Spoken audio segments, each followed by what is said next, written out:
এই যে ওই প্যানেলটা ক্রিয়েট করার পরে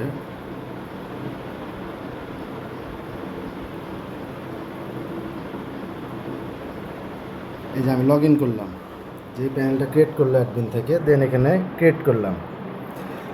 ক্রিয়েট করার পরে আমি দেখাই যে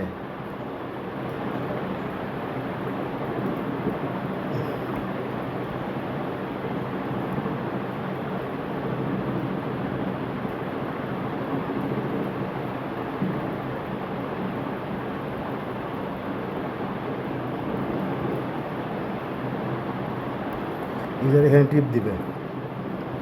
টিপ দেওয়ার পরে একটা মোবাইলে একটা বিকাশ, নগদ, রকেট, আপনি চাইলে পার্সোনাল এজেন্ট অথবা মার্চেন্ট, আমি একটা এজেন্ট নাম্বার অ্যাড করলাম। নাম্বারটা দিব 01,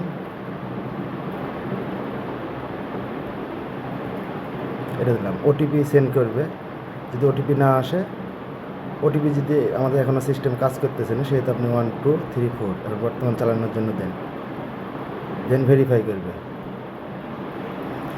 এখান থেকে অ্যাডমিন ভেরিফাই করলে সেটা চলে আসবে আমাদের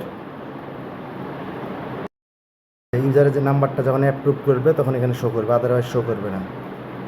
ট্রানজ্যাকশনে যাব। এখন টপ আপ করা লাগবে। কত টাকা টপ আপ করবেন, ব্যাঙ্কিং ডিটেলস এখানে দেখাবে, ট্রানজ্যাকশন আইডি নাম্বার দিবে, পেমেন্টটা প্রসেস করলেন। ইউজার এভাবে রিকোয়েস্ট করবে, ঠিক আছে। ইউজার রিকোয়েস্ট করার পরে এই যে অ্যাডমিনের যে অপশনটা না, অল পেন্ডিং টপ আপ, এই যে 100 টাকা রিকোয়েস্ট করছে এই অ্যাডমিনটা, আমি অ্যাপ্রুভ করে ফেললাম। দেন এখানে 1000 টাকা চলে আসলো।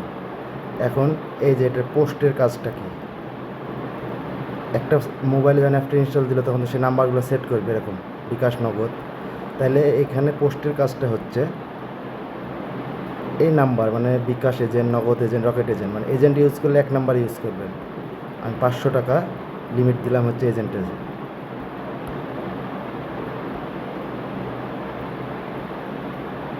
বুঝতে পারছেন? এভাবে দেন যদি আমার আরও নাম্বার থাকে এভাবে সবগুলোতে পোস্টিং করে রাখবে, বিকাশে, নগদে, রকেটে।